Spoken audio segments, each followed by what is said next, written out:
à 127 pieds sous le sable du sud algérien, en 1981, une foreuse française censée chercher de l'eau s'est arrêtée net. Elle n'avait pas heurté du granit. Elle n'avait pas traversé une couche de roche ordinaire.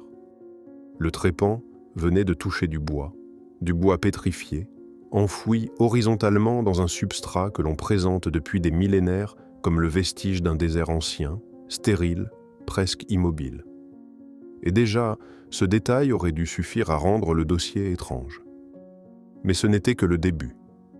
Lorsque les relevés du sol furent assez prolongés autour du point de forage, la même signature apparut encore, puis encore, et encore. Non pas sous la forme d'un fragment isolé, perdu par hasard dans une ancienne rivière, mais comme une structure continue, enterrée, organisée, qui semblait se prolonger sur plus de 40 miles. 40 miles. La distance entre le centre de Los Angeles et Long Beach. Entre le cœur de Londres et la lisière du Kent. Entre Paris et les forêts de Fontainebleau. Maintenant, imaginez cette distance non pas à la surface, non pas visible au milieu des dunes, mais sous terre. Des racines, ou quelque chose qui y ressemble, courant dans l'obscurité du Sahara. Des racines sans arbres. Des racines plus anciennes que l'histoire écrite. Des racines reliées à un monde que, officiellement, nous n'avons jamais été censés trouver. L'explication proposée fut prudente. Ancien lit fluvial. Bois fossilisé. Phénomène naturel mal compris, mais finalement banal, sauf qu'un ancien lit de rivière ne dessine pas une grille, et des racines ne s'alignent pas en angle presque droit sur des dizaines de kilomètres, comme si elles avaient suivi un plan. C'est ici que l'histoire commence à perdre sa stabilité. Car si ces lignes souterraines étaient vraiment des systèmes racinaires, alors il fallait imaginer des arbres d'une échelle presque absurde. Des arbres capables d'étendre leurs fondations vivantes sous des distances que nos villes modernes mettent des heures à traverser. Des arbres dont les canopées auraient pu couvrir des quartiers entiers. Des arbres qui n'auraient pas poussé dans un désert, mais dans un environnement contrôlé, humide, entretenu. Et si ce n'était pas simplement des arbres, alors la question devenait plus inconfortable encore. Qu'est-ce qui était réellement enraciné sous le Sahara ? On nous dit que le Sahara n'a pas toujours été un désert. Sur ce point, le récit officiel ne résiste pas à la géologie elle-même. Entre environ 11 000 et 5 000 ans avant notre époque, l'Afrique du Nord aurait connu une période humide. Des rivières traversaient les plaines. Des lacs se formaient là où s'étendent aujourd'hui les dunes. Des troupeaux circulaient dans des paysages qui n'avaient rien du désert que nous connaissons. Les spécialistes appellent cela la période humide africaine. Le terme est propre. Le site, rassurant. Il donne l'impression d'un chapitre bien classé dans les archives du climat. Un début, une fin, des causes identifiées, quelques variations de mousson, un basculement progressif vers l'aridité. Mais les couches découvertes sous le sable racontent une histoire moins confortable. Selon les analyses attribuées aux échantillons de bois pétrifiés extraits lors du relevé algérien de 1981, certains fragments auraient été datés entre 14 et 17 000 ans, une période qui ne correspond pas à la fenêtre habituelle de cette Afrique verte enseignée dans les synthèses climatiques. Cela placerait une mégaflore vivante, organisée, étendue, dans une région qui, d'après la chronologie acceptée, sortait à peine des conditions glaciaires et n'aurait pas dû permettre un tel développement végétal. Plus les forages descendaient, plus le tableau se compliquait. À 200 pieds, une deuxième couche aurait été rencontrée, puis une troisième vers 340 pieds. Chaque fois, le même motif revenait. Des réseaux horizontaux de bois pétrifiés, parallèles, croisés, parfois presque géométriques. Une forêt peut être dense, une forêt peut être ancienne, mais une forêt ne pousse pas comme un plan d'urbanisme. Et c'est là que l'explication habituelle devient fragile.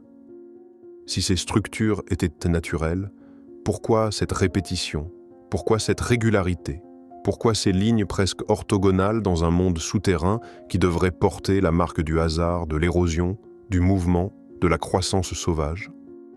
Le mot que personne ne veut prononcer trop vite est infrastructure. Mais infrastructure implique intention. Intention implique organisation. Organisation implique une forme de civilisation. Et une civilisation d'une telle ampleur, à cet endroit, à cette époque, obligerait à rouvrir des dossiers que l'on préfère laisser fermés. Les résultats furent bien mentionnés, discutés brièvement, puis absorbés par ce que l'on pourrait appeler l'abîme des notes de bas de page. Non pas nécessairement effacés, mais réduits à une curiosité, une anomalie. Un détail que l'on range en attendant qu'un cadre explicatif plus confortable le rende inoffensif. Seulement, ce détail n'est pas resté seul. Dans les décennies suivantes, d'autres équipes, dans d'autres zones du Sahara, auraient rencontré des signatures comparables. Matière organique pétrifiée à des profondeurs inattendues, réseaux souterrains trop réguliers pour être simplement chaotiques, vides rectangulaires, couloirs possibles, structures que les instruments décrivaient sans pouvoir les nommer. Et chaque fois, le même mécanisme semblait se répéter. Découverte, prudence, réduction, silence. On classe, on reformule. On parle de dépôts, de lits anciens, de phénomènes fluviaux, de hasards géologiques. Et peut-être, parfois, ces explications suffisent. Mais lorsqu'un même type d'anomalie revient sur un territoire grand comme les États-Unis, la prudence ne suffit plus à éteindre la question. Elle la rend plus nette. Le Sahara couvre environ 9 millions de kilomètres carrés. 9 millions de kilomètres carrés de sable, de roches, de chaleur, de reliefs usés et de plaines qui semblent de vide. On nous dit qu'il s'est formé lentement, que l'aridité s'est installée au fil des millénaires, que les dunes ont avancé, que les lacs se sont retirés, que les vents ont fait le reste. Une histoire progressive, prévisible, rassurante. Mais si l'on creuse, ce désert cesse d'être simple. Dans plusieurs régions d'Afrique du Nord, les carottes de sédiments montrent une transition nette. Sous une certaine limite, on trouve des sols plus riches, des pollens, des traces organiques, parfois des indices compatibles avec des environnements habités. Au-dessus, du sable, du limon, des dépôts minéraux lourds, comme si une masse de matière avait recouvert ce qui existait avant. La frontière n'est pas toujours douce, elle peut apparaître brutale, comme si l'on avait séparé deux mondes par une ligne. Avant, la vie. Après, l'ensevelissement. Les géologues ont des mots pour ces ruptures, des mots techniques, précis, parfois nécessaires. Mais les mots techniques peuvent aussi fonctionner comme des portes closes. Ils nomment le phénomène sans toujours répondre à la question que le phénomène soulève. Qu'est-ce qui aurait pu déposer autant de matière, aussi vite, sur une région aussi vaste? Si le Sahara s'était simplement asséché pendant des milliers d'années, on s'attendrait à une dispersion lente, à une décomposition progressive, à des couches désordonnées, fragmentées, usées. Mais la pétrification du bois exige souvent autre chose. Un enfouissement rapide, une saturation minérale, une pression prolongée, un environnement capable de remplacer la matière organique par la pierre avant qu'elle ne disparaisse. Plus on observe ces couches, moins l'ensemble paraît confortable. Car pour préserver une structure racinaire entière, il ne suffit pas que le climat change. Il faut que quelque chose recouvre, il faut que quelque chose scelle. Il faut que le monde d'avant soit coupé de la surface avant d'avoir le temps de mourir normalement. C'est pourquoi la question de la boue devient centrale. Pas la boue comme métaphore, la boue réelle. Une masse de sédiments, d'eau, de minéraux, de débris, capable d'engloutir des sols vivants, des forêts, des canaux, peut-être même des villes, puis de se durcir, de se dessécher, de se transformer en désert. Si l'on veut comprendre comment une civilisation continentale pourrait disparaître sans laisser de ruines visibles à la surface, il faut cesser d'imaginer uniquement le vent et le temps. Il faut imaginer l'eau, et beaucoup d'eau. En 2003, une expédition dirigée par des chercheurs allemands dans le nord du Tchad aurait décrit une sorte de treillis souterrain de bois pétrifié à environ 180 pieds de profondeur. La structure couvrait, selon les estimations initiales, près de 12 miles carrés. 12 miles carrés de racines ou de poutres fossilisées, imbriquées comme la base d'un ouvrage immense. Les relevés par radar suggéraient que le réseau descendait plus profondément encore. Mais le financement fut interrompu avant que les vérifications ne puissent aller jusqu'au bout.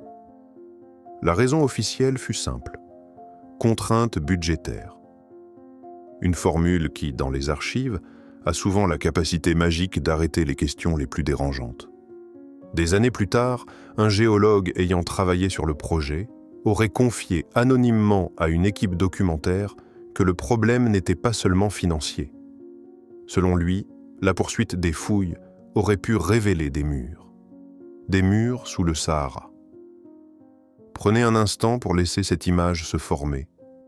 Non pas des ruines exposées au soleil, érodées par le vent, photographiées par des touristes, mais des murs enfouis sous des centaines de pieds de sable et de sédiments, associés à des réseaux organiques pétrifiés, à des lignes droites, à des canaux possibles, à un désert qui pourrait avoir recouvert bien plus qu'un ancien paysage vert.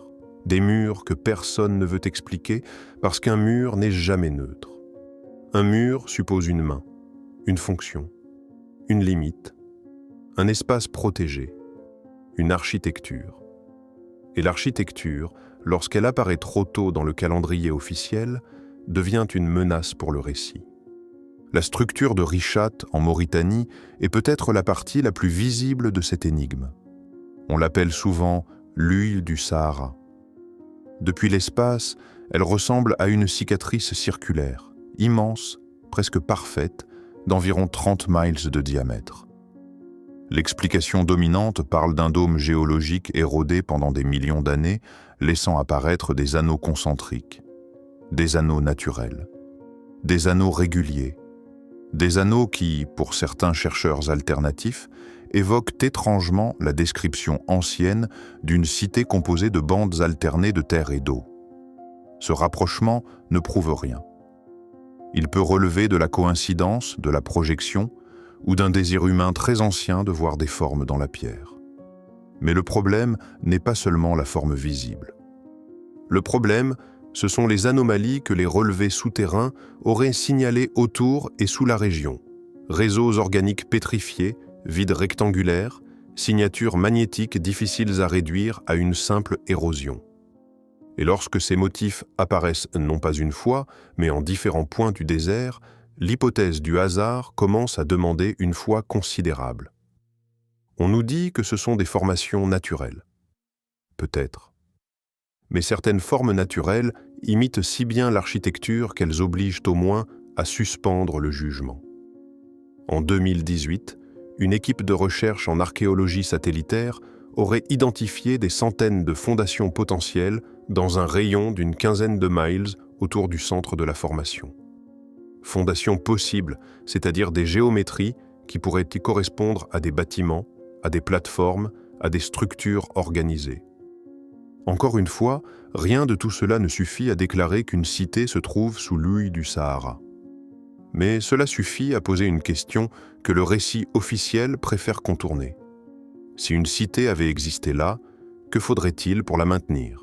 De l'eau, des routes, des matériaux, de l'ombre, une agriculture, un système capable de gérer la chaleur, l'humidité, la distribution, la survie. Et peut-être des arbres, non pas de petits arbres épars, mais des organismes colossaux, cultivés, orientés, utilisés comme une partie intégrante de l'environnement construit.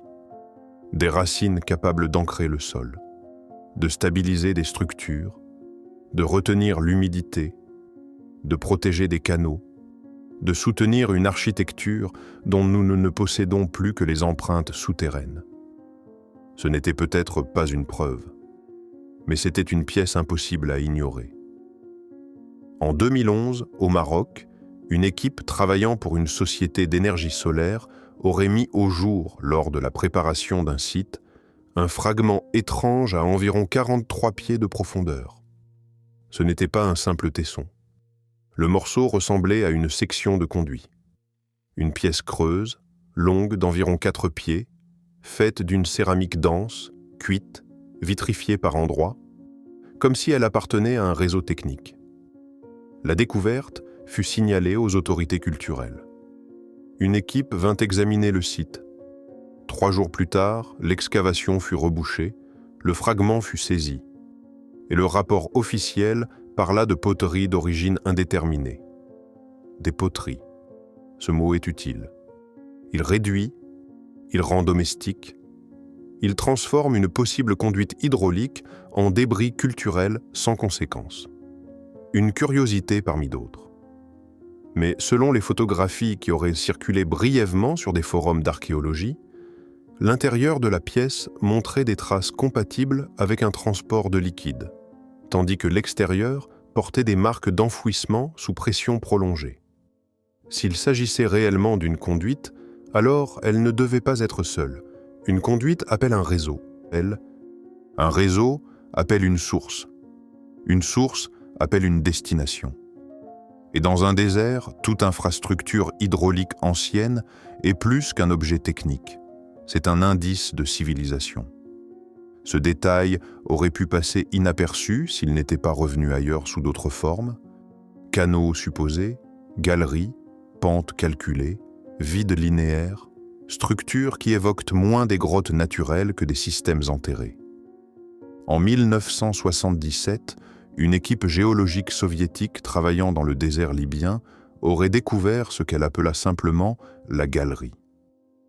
Une chambre souterraine d'environ 800 pieds de long, large de 60 pieds, bordée de pierres fondues, pas taillées, fondues.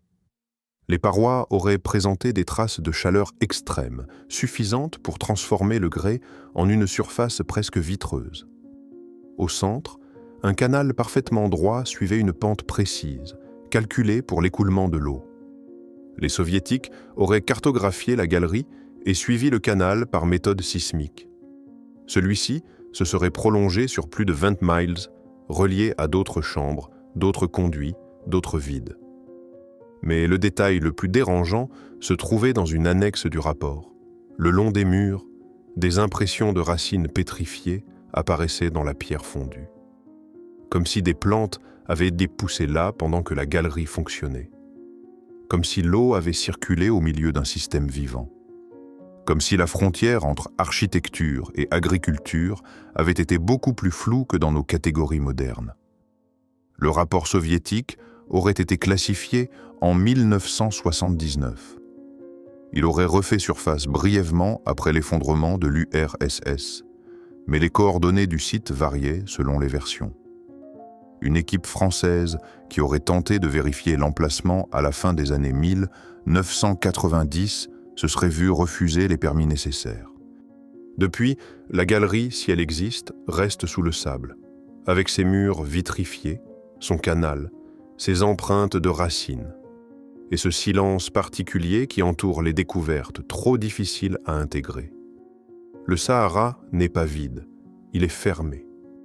Et ce que nous appelons vide est peut-être seulement ce que nous n'avons pas encore eu le droit, les moyens ou le courage de regarder en face. La question des racines ramène toute l'affaire à une échelle presque impossible. Dans le monde moderne, certains organismes végétaux peuvent couvrir de vastes surfaces. Des colonies de trembles, par exemple, se reproduisent par des réseaux racinaires et donnent l'impression d'une forêt composée de nombreux arbres alors qu'il s'agit d'un seul organisme génétique. Le célèbre Pando, dans l'Utah, couvre plus d'une centaine d'acres et son système racinaire pèserait plusieurs milliers de tonnes. C'est déjà gigantesque. Mais ce qui serait enfoui sous le Sahara dépasse ce modèle de plusieurs ordres de grandeur. Et surtout, les conditions ne correspondent pas. Pando pousse dans un environnement relativement favorable. Altitude, humidité, cycle saisonnier, sols adaptés. Le Sahara, même pendant ses périodes vertes, n'offrait pas naturellement les mêmes conditions sur des distances continentales. À moins que ces conditions n'aient été modifiées, à moins que l'eau n'ait été conduite, à moins que les sols n'aient été préparés, à moins que ces arbres n'aient pas simplement poussé, mais été cultivés. Le mot paraît presque trop moderne. Pourtant, c'est lui qui relie les fragments. Racines géométriques, conduites céramiques, galeries hydrauliques, routes anciennes, anomalies rectangulaires. Pris séparément, chaque élément peut être discuté. Ensemble, ils dessinent une possibilité que l'on n'a pas besoin de transformer en certitude pour la trouver troublante. Un système. Un monde qui savait gérer l'eau. Un monde qui savait faire pousser, canaliser, soutenir. Un monde dont l'empreinte ne se trouve plus au-dessus du sol, mais sous lui. Et cela nous mène à la partie la plus sombre du dossier. Car si quelque chose d'aussi vaste a existé, qu'est-ce qui l'a fait disparaître? Une civilisation ne s'efface pas simplement parce que le climat change. Les peuples migrent, les bâtiments se dégradent, les ruines demeurent, les noms survivent dans les langues, les mythes, les cartes, les traditions. Pour qu'un monde entier soit réduit à des couches souterraines, à des bois pétrifiés, à des conduits saisis, à des anomalies radars, il faut une force d'une autre nature. Il faut un événement, un basculement, une catastrophe assez brutale pour ensevelir, assez rapide pour préserver, assez vaste pour recouvrir une région entière, et assez ancienne pour que la mémoire humaine n'en conserve que des fragments déformés. L'hypothèse de l'impact du Dryas récent propose qu'il y a environ 12 800 ans, un fragment de comète ou d'astéroïde aurait provoqué une série de bouleversements climatiques majeurs. Incendies, inondations, refroidissement brutal, extinction de certaines espèces, réorganisation des milieux. L'hypothèse reste discutée. Elle n'est pas acceptée par tous, mais elle a gagné en attention à mesure que certains indices s'accumulaient, nanodiamants dans des couches sédimentaires, pics d'iridium, traces de combustion sur plusieurs continents, ruptures écologiques difficiles à expliquer uniquement par des transitions lentes. Le détail essentiel ici n'est pas de trancher définitivement le débat. Le détail essentiel, c'est la date. Autour de 12 800 ans avant notre époque. Au moment même où certains des réseaux supposés sous le Sahara auraient pu être actifs. Au moment où les conditions de l'Afrique du Nord auraient pu basculer.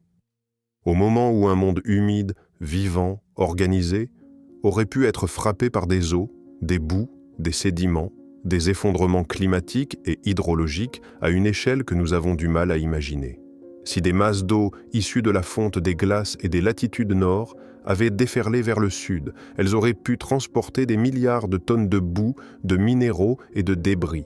Elles auraient pu ensevelir les sols, elles auraient pu saturer le bois, elles auraient pu accélérer la minéralisation, elles auraient pu sceller des galeries, des routes, des murs, des systèmes entiers sous une couverture que le temps aurait ensuite transformée en désert.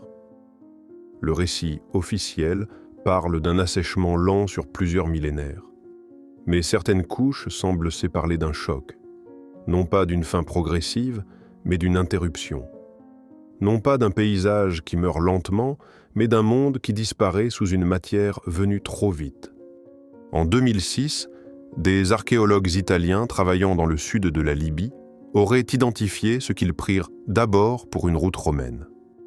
Elle était pavée, relativement droite, et se prolongeait sur plusieurs miles avant d'être engloutie par les dunes. La première hypothèse était simple. Une route antique, peut-être liée au réseau romain ou aux échanges sahariens tardifs. Puis une section fut excavée pour datation. Le résultat, selon les rapports évoqués, fut plus ancien que prévu. Beaucoup plus ancien. Des matières organiques piégées dans la structure auraient donné des estimations entre 9000 et 11 000 ans, avant l'Égypte dynastique, avant Sumer, avant les repères habituels que l'on associe au commencement de la civilisation organisée. La route elle-même aurait présenté une technique d'assemblage difficile à classer. Les pierres n'étaient pas simplement posées. Elles semblaient être verrouillées, distribuées selon une logique de charge et de résistance que des ingénieurs modernes auraient reconnues comme sophistiquées. Encore une fois, prudence. Le bois pétrifié ne demande pas la permission des chronologies. Les chambres souterraines ne disparaissent pas parce qu'une théorie les dérange. Les conduites brisées, si elles existent, ne cessent pas d'avoir transporté de l'eau parce qu'un rapport les appelle poterie.